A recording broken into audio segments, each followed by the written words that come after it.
Friday the 13th. A very important franchise to me, and I'm sure many other people out there that love horror the way that I do.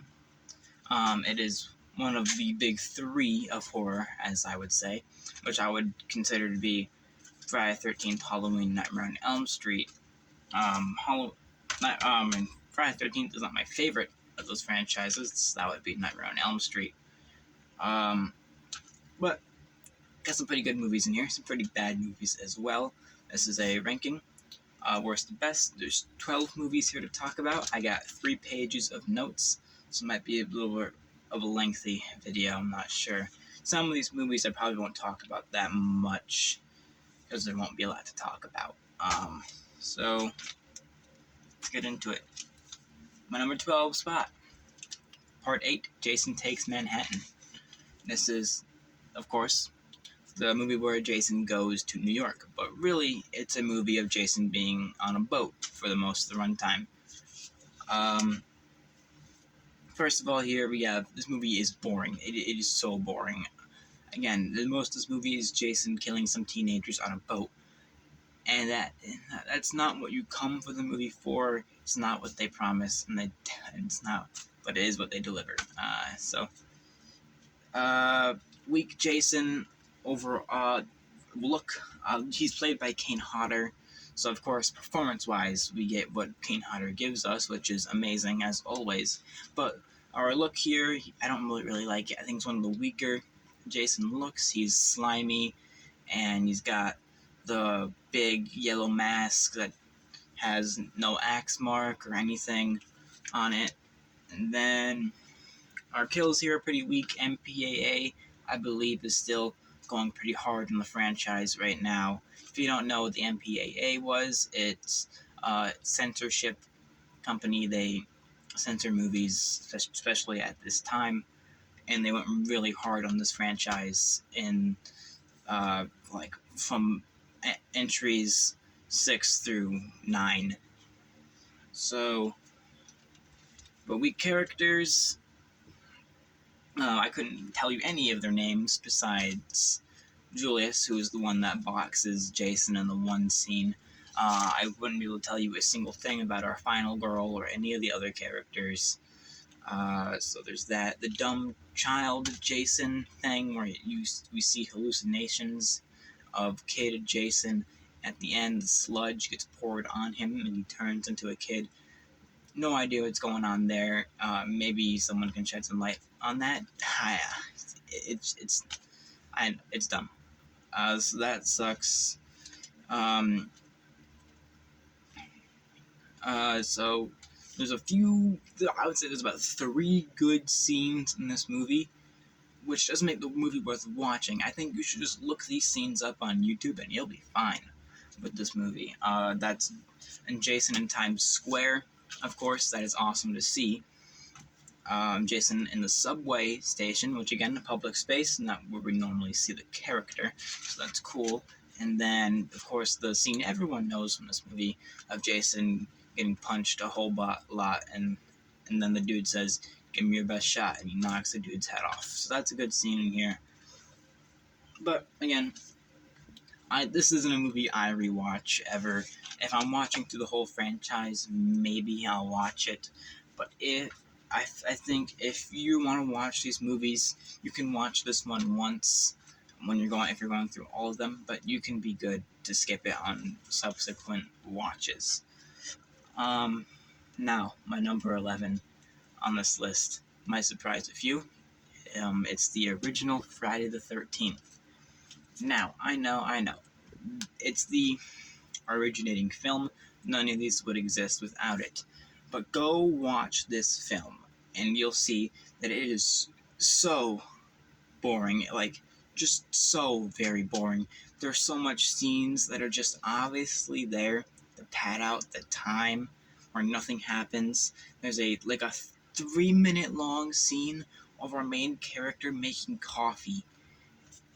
And there's other scenes where there's a snake, and they have to kill the snake. And fun little behind the scenes fact, that snake is actually a real snake. They had hired a snake actor from a guy and they didn't tell the guy they're going to kill the snake. So they got the snake and killed a real snake and filmed it. So a cool little detail there, I guess. Boring characters. Our main character, Alice, I think her name is, kind of a weak final girl. Yes, she chops off Pamela's head at the end, which is cool and an iconic scene. But other than that, there's not much to her. I couldn't tell you. Oh, Kevin Bacon's in the movie. At least one of his first roles. So that's cool to see him early in his career. He gets an arrow through the neck from under the bed, which is a common kill in this franchise. You would see if you watched them. Speaking of that, the kills in this movie, pretty good for the time, especially Tom Savini is the one that did the practical effects. He's great, and he does great work on everything he does. So it's great to see them. You get some first-person stuff in here, which we only really get in the first and second movies. I think it's done better in the second movie than this movie. You get the first, you get the murder mystery aspect in this movie a little bit, but it's executed horribly. There's no mention of Pamela before she's revealed to be the killer at all. So it's just, they just pulled it out of thin air and said, oh yeah, this is the killer. But of course, Pamela herself is actually acted really well. So there's that at least. Yeah. There's not much else to say about here. There's the final jump scare, which will be a mainstay of this franchise, where Jason or something pops up at the survivor last second, and it's a dream sequence most likely. So there's that. But overall, a boring movie, not one that I actually dread rewatching when I go through this franchise. But of course, I still watch it because it is the first. But just boring. There's not much else to say about it. Now, my number 10 on this ranking, Part 9, Jason Goes to Hell. Now, I feel like I might have this a spot higher than everyone else will. I think most people can generally agree that parts 8 and 9 are the bottom two spots. I actually moved this up one to the third spot. And that's just mainly because it's something different. While you can say parts 1 and 8 are boring, I don't really think you can say part 9 is boring. It's an entertaining movie, but it's entertaining in a bad way, if that makes sense. You have some insane ideas in here with Jason hopping from bodies to bodies, and he's actually a demon type of thing, and only his family that we are just now hearing about can stop him with this ancient dagger. I don't like the Jason look in this one all too much. I mean, it's kind of cool. Like the mask is embedded into his skull, which I think is cool. But I don't really like the bloated look of him. I much prefer Part 7's look, and I wish they kept it or kept something similar to it.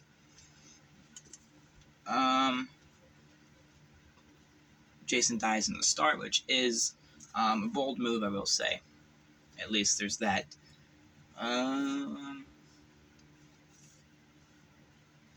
Yeah, Creighton Duke is a pretty funny character in here. Bizarrely acted by the actor, but it works to the movie's benefit.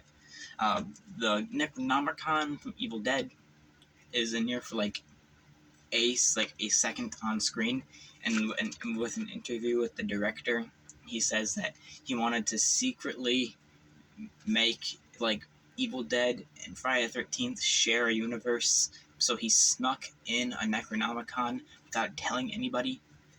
So that's kind of cool. It implies that Jason's a Deadite, which you could have your own thoughts on that. If that takes agency away from the character, if that makes it cool, that's up to you. Okay. My number, what am I on? 9. Number 9 in this franchise. Part 7. Now, I think this movie Other than Freddy vs. Jason, this was my first actual Friday the 13th film. And it's decent enough.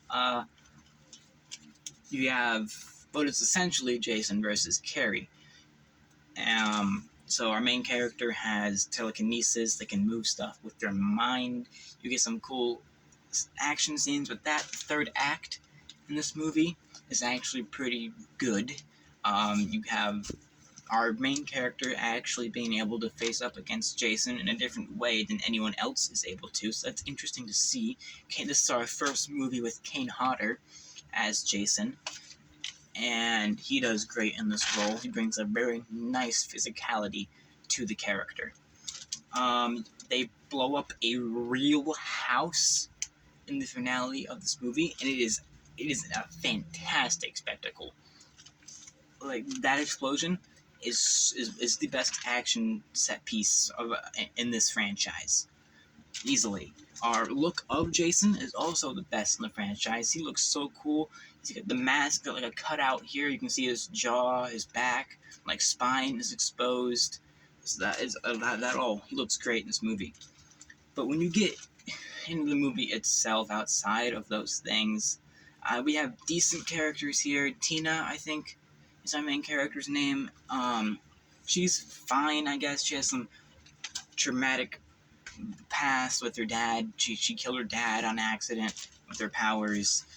You have the psychiatrist's character, which I think he's actually a pretty nice human antagonist. But other than those two, I couldn't tell you anything about any of the other characters. The kills in this movie are the most affected by the MPAA, and out of any of these movies. And it shows. This is almost a bloodless movie. You can look at the deleted scenes. They're on YouTube, I believe, and they're pretty gnarly. You get the sleeping bag kill where he beats the girl in the sleeping bag multiple times over the tree instead of just once. There's more shots of blood. You get to actually see the kill with the weed whacker, or the whatever he uses, the motorized weapon he uses in this movie. So lots of those. This movie isn't a movie for kills, so that hurts it a lot. The bully character in this movie, I had that in my notes here. Actually pretty good. I think she's one of the more memorable supporting characters in this franchise. And then at the end, you have the really stupid, probably the worst way Jason's defeated at the end, with our main character's dead dad being resurrected or something and grabbing Jason and taking him back to the ocean. Whatever. Some of these movies, they just pull things out of thin air and that make no sense, but it's fine. I would consider this to not even be a bad movie. It's my number 9 on here, but I'd still rewatch this movie a few times. What was that? And my number 8 on the list goes to, I feel like this one probably people have a bit higher, Jason X. Now, this is of course our space movie, because every good horror franchise has to have a space movie. Hellraiser, Leprechaun, Critters, all that kind of things. It's fun, corny, and campy. It's probably the cheesiest of these movies, especially writing-wise. The writing in this movie is god-awful. Lots of great lines like, "This sucks on so many levels," as she gets sucked out of the spaceship and he's screwed, and the dude's on a screw on the ground. So, stuff like that in this movie. The CGI, this is one of the only Friday the 13th that have heavy CGI, and it is horrible in this movie. You have the VR kind of sequences that are in here that look horrible, stuff like that. Forgettable characters besides the robot lady. I don't remember our main character's name here at all. I don't remember any of the characters' names here. I just remember that there's a cool robot lady that beats up Jason.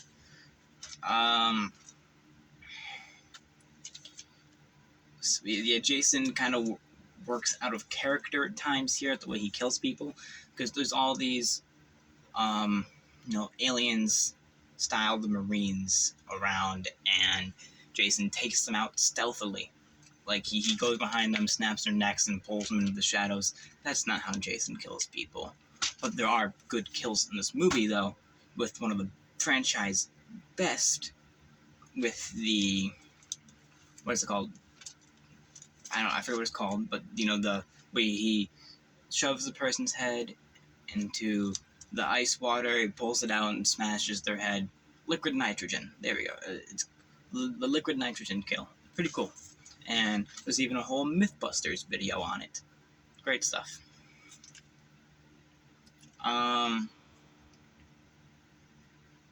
But yeah, movie's fun, but it's not particularly what I look for in a Friday the 13th movie.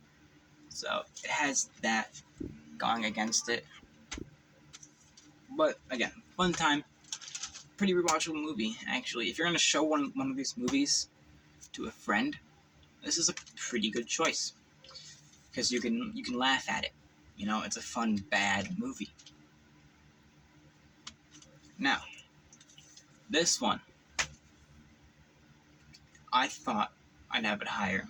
But really thinking on it, I don't. This is one that I always see in like the top 3, or maybe even the top spot on people's list. Not me. And it's the remake, and which comes in at my 7th spot here. Now, it is of course the newest of these movies and the best filmed and made of them. One sec, I think my camera is completely bugging out. Okay, hopefully that helped it.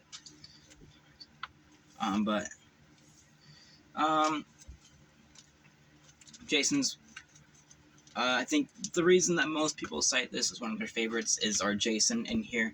Well, he's very intelligent. He runs, like, he sprints, like, he is scary. He sprints at people and he sets traps and uses tunnels, which is a very different version of the character. It's not the version that I personally prefer of the character, but I get why a lot of people like this Jason. I more like the slow, methodical, brainless Jason that we see in 3, 4, 6, stuff like that. Sorry, my alarm's going off. I got Jarvis training in a bit. But our main character in here, the dude from Supernatural, he's pretty decent. 1 second. Okay, I don't know if it's gonna show like that when I upload this, but my camera keeps getting super choppy. I don't know, but we'll see. But like I was saying, dude from Supernatural is in this. He's pretty good. He's probably one of the best acted protagonists we get in this franchise. But this movie, the biggest problem with it for me, it loses the Friday the 13th charm and goofiness. It's a very serious, straightforward horror movie. And it just doesn't have that 80s charm to it that some of my favorites do.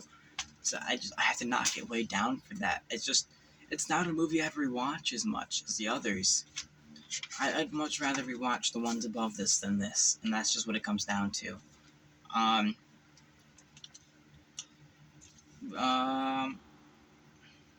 We get some of the characters in here are decent. You have the 2 little goofball characters that are making jokes and stuff. He's like, hey, here's a hockey stick. Hey man, this is your outfit. Stuff like that. But overall characters besides our main character, I don't really care for. And there's a cool bully character that is so over the top, and it's nice to see him get killed.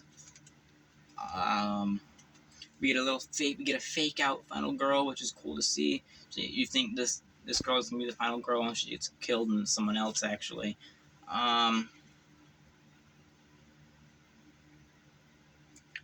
Yeah, just not one I rewatch a lot. I'm moving on to my number 6 spot. I think this is a pretty fair spot to put this movie, and that would be Freddy vs. Jason. Now, I have to preface, I have bias towards this movie. As I mentioned in one of my other videos, this was my very first horror movie that I'd ever seen. And I'll always remember it because of that. But the characters in here are possibly some of the worst in the franchise. They are just walking exposition and plot devices that the two titular characters can face off against each other. You get the incredibly boring but hilarious scene where they're just spouting exposition at the camera. Freddy died by fire, Jason by water. How can we use that? Like that kind of thing. And along with that comes the fact that Jason is afraid of water in this movie, which makes no sense whatsoever. If you know anything about the character, he swims in water all of the time. But whatever. I like the idea that Freddy needs to be remembered in order to have his powers. I think that makes sense for his character and is a decent explanation as to why these two need to come together. Freddy needs to use Jason to be remembered. Some great kills in here. Great gore in this movie, especially when it comes to the fight at the end. But just the kills in general are pretty nice in here. You get the folded bed kill, where Jason folds the guy after stabbing him.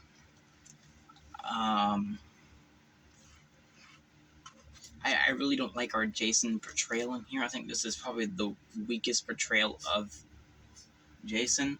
Sorry.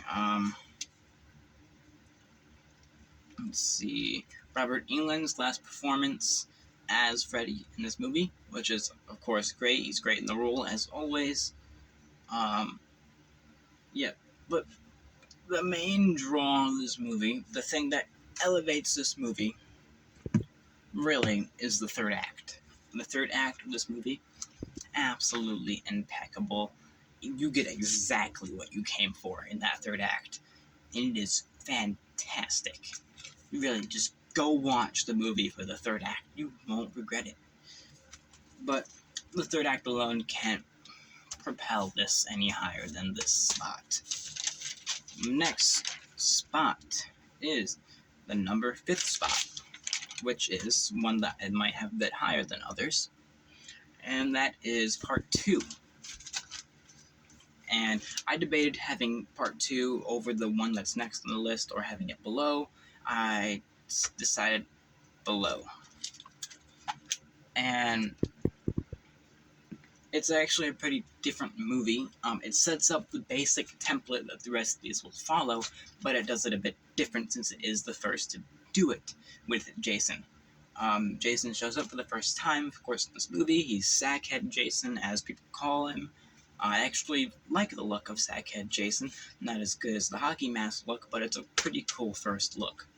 I think we have our best final girl of the franchise in this movie with Jenny, I think her name is.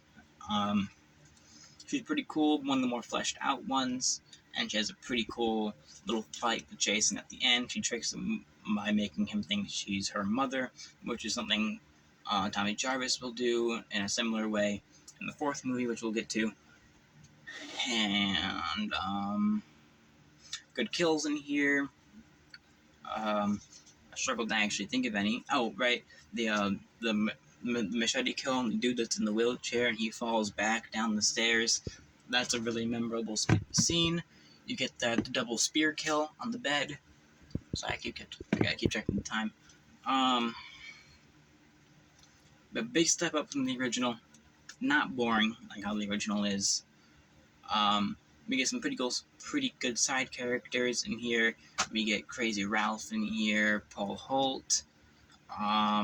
the dude in the wheelchair, of course, and his girlfriend. I think pretty cool characters. We get first-person shots in this, which I think are done better than in the first movie. We get a nice little fake out at the end, like how we do with the original movie. And also, I think Jason, the way he's portrayed, is very different, but I like it. He's more human. He's scared. Like, he cowers in fear and physically expresses pain. Like when Jenny's coming at him with the chainsaw, like he's backing up, afraid and like stumbling. So very different, but it fits this Jason in this movie. Yeah, but this just starts. This starts the formula. I don't think it completely sets up the formula of what these movies will be, but it sets up the template that these will follow. And then my next movie is Part 3, which I think, again, I might have a bit higher than some. I'm a big fan of these earlier films that aren't the first one, obviously. But I think this movie, to me, is what sets the standard for the franchise. This is, like, the most, like, average of the films. Like, it's the standard. I mean, you get Jason in his hockey mask for the first time. This is where you really get the formula that most of these movies will follow throughout most of them. We get a bunch of teens at a cabin with some cool, quirky side characters. I think the side characters in this movie are actually pretty good. You have the bikers and the hippie and Shelly. I think Shelly is probably one of the most memorable characters in this franchise. You get some cool stuff with them. Our main character, Chris Higgins, I think is pretty good. There's a weird little SA implication between Chris Higgins and Jason. That's weird. It's not confirmed, and it's never brought up in any other movies that Jason would do something like that. That you can take that whatever way you want, really. Great music. The music, by the way, great in all of these movies. Harry Manfredini does the music in them, and he does great stuff in all of them.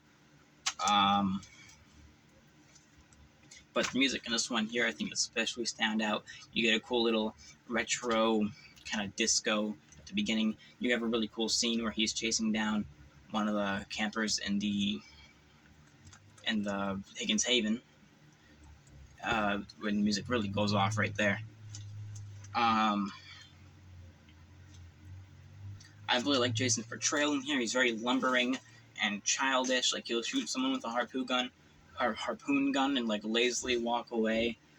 So it's cool. He's good in here. Great kills in here. Like I said, the harpoon gun kill, the kill dude's upside down, and he chops him with an axe.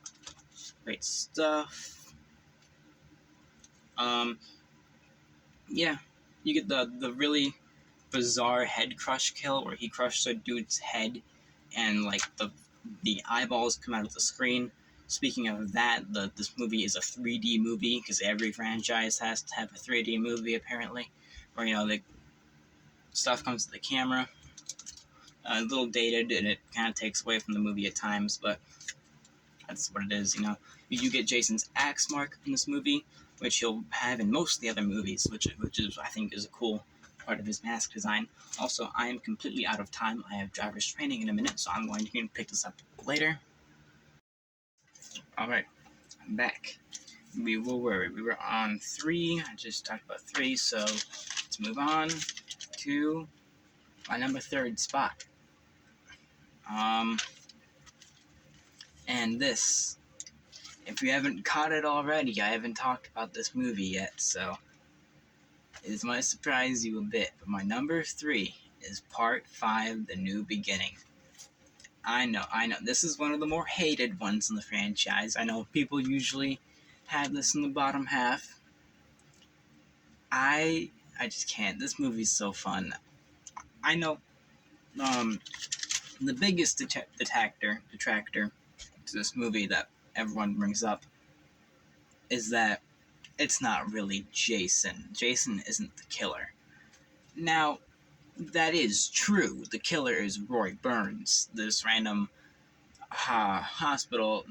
random ambulance dude that shows up for like 2 scenes before it's revealed. But to be honest, it might as well be Jason. Just when you watch the movie, just think of it as Jason, because it pretty much is. This guy is doing inhuman things that no person would be able to do. When they wrote the movie, they basically wrote it to just be Jason, but Jason's dead, so they had to come up with an excuse as to why someone's killing people. So they created Roy Burns. So if you get past that, I think this movie is a real fun time. It's one of the most rewatchable ones in the franchise for me, easily. We have Tommy Jarvis in his second appearance here.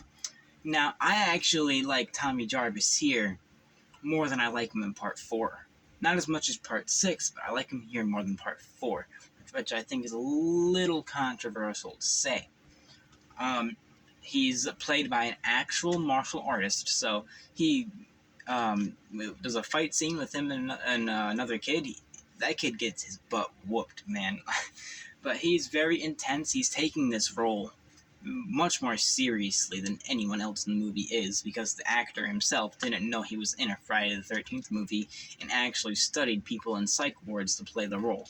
So he takes the role serious and does a really nice job in it. The little kid in here, I forget his name. He wears red hoodie. I like him. He's actually a pretty decent character that Tommy gets to mentor a bit. Some decent kills in here. The one with the belt buckle on the dude's eyes, and it's tied around the tree. That's a pretty cool kill. I always remember that one. There's one with the hedge clippers. This movie isn't too bloody. It's not as bloody as some of the others, but again, the MPAA hadn't quite hit the franchise yet, so it still has some pretty good kills. This movie has easily the most nudity out of the bunch, which doesn't really affect my ranking in a negative or positive way. I don't care much for it. But you take that how you want to. I don't know. This has the most fun side characters. I think a real highlight of the early Fridays is its wacky side characters. Like the Harbinger of Doom type character that we always get. Alright, my storage ran out. We're back at it. But I was saying, very fun side characters in here. You have the old lady and her son, and she has some great dialogue in here. I got a bomb on me. Like, some great stuff. The son, he rides around on his motorcycle, gets his head chopped off, I think, right? But lots of fun stuff in this movie. There's the people, the teens all have their quirks and stuff. You get the one girl does a little robot dance sequence. So just that's the main reason I really like this, is the characters are so fun in it. You got the dude offering the guy a chopping axe chocolate, and then he just freaks out for no reason and kills him. Like, it's great stuff. I think is that this movie? I can't remember. I think the dude singing in the toilet, I think that's in this movie. Or if not, it's in Part 7. But if that's in this movie, it's also great. Just think of the killer as Jason, which he pretty much is. And this is a fun, very rewatchable movie for me that I throw on quite often. If I'm watching the 1 and 2 on my list here, I'm probably gonna throw this one on too, especially since it goes after my number 1 spot. And then my number 2 spot would be now. You can probably guess what it is.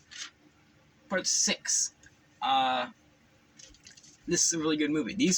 My number 1 and 2, very interchangeable. Both great films for me. And what really make this franchise worth it? I mean, I don't. I mean, the movies below my number 2 spot are good, but I think my number 1 and 2 spots are really the only movies that I will consistently rewatch, and that I would suggest people watch that aren't into horror. So, getting into it, part 6. Best Tommy Jarvis. Everyone knows that. This is where Tommy becomes the Tommy people think of him as. This is the actor everyone thinks of Tommy as. He has the bomber jacket, come here, Maggothead, like all the cool lines and stuff. We get our first appearance of zombie Jason. This is what people most likely think of when they think of Jason, as a undead zombie played by Kane Hodder here for the first time as well. Wait, no, actually, no, I'm wrong. Not played by Kane Hodder here. He's not Jason until the 7th part. This is played by a Marine, and if I remember correctly, and he actually brings some fun stuff to the role and he makes Jason very robotic in a way, which makes sense for him being undead in this entry.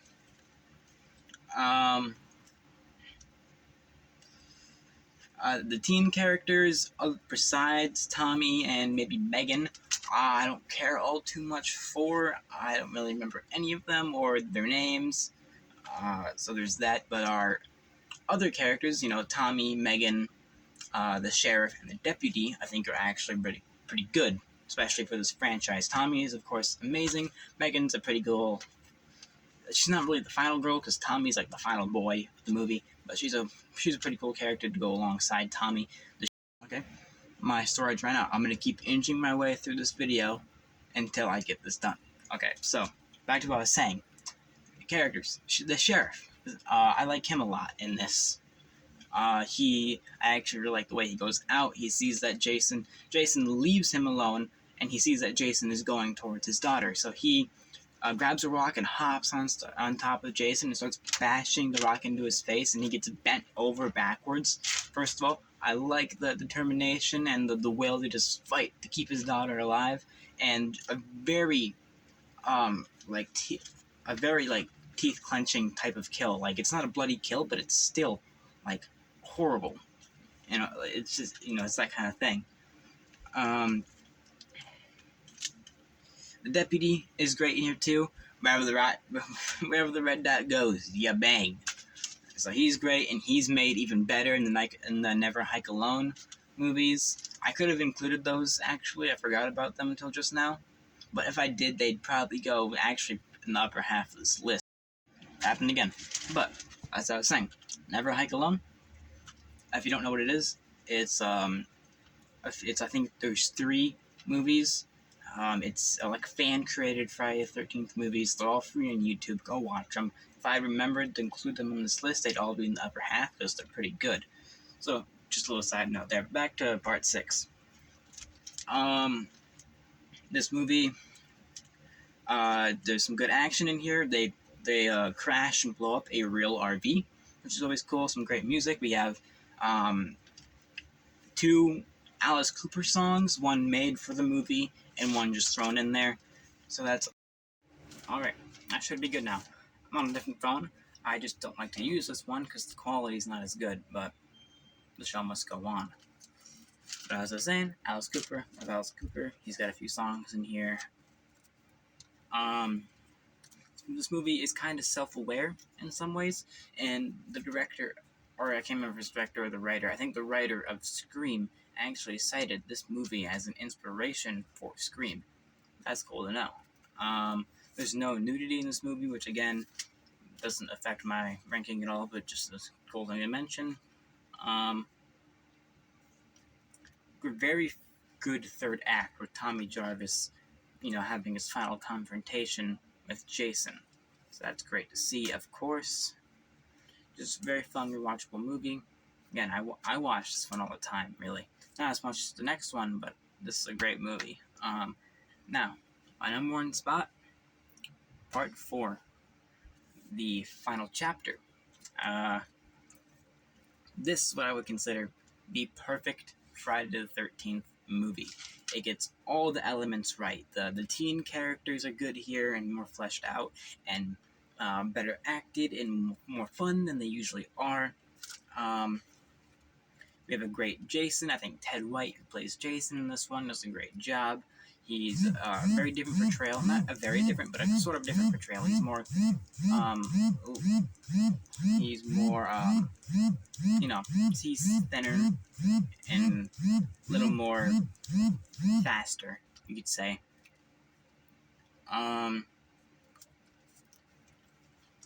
Good kills in here. You have Ted, where's the corkscrew? Stabs a corkscrew in his arm and puts a meat cleaver in his face. You have, I'm trying to think, he's killing me, which is something I'll reference all the time. Lots of great stuff in here. Crispin Glover is in this movie.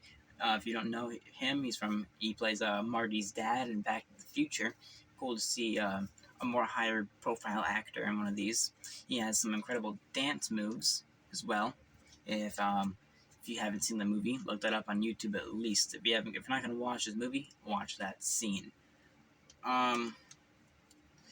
This is Tommy Jarvis in his first appearance, played by Corey Feldman, another pretty high name actor for this franchise.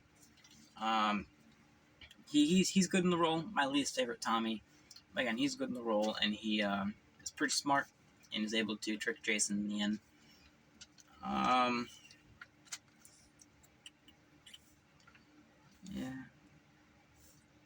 Great third act. You have Tommy facing against Jason for the first time. And Jason actually dies in a pretty cool way too. Tom Savini comes back to do the effects for this movie because he said that he made the character. He wanted to kill the character. So you get a really cool thing. Jason's hand gets chopped down the middle, and then he gets the machete put into his side, and he slides down the machete onto the floor. Great stuff there.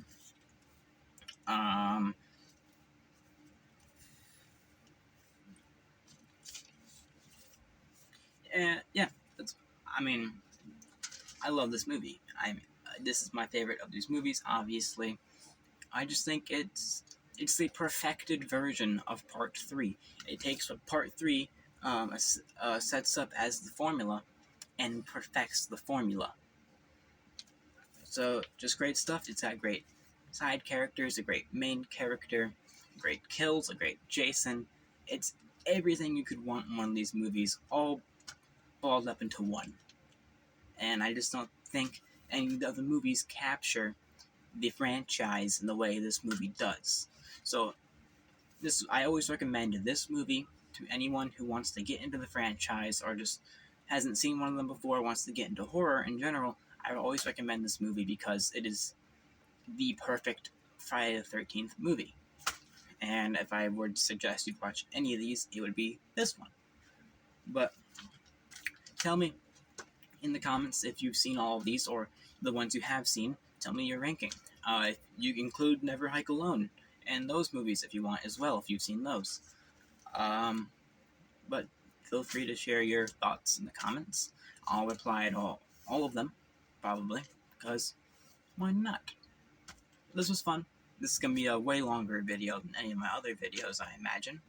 And now I'm just kind of yapping on, so I'll end it here. See ya.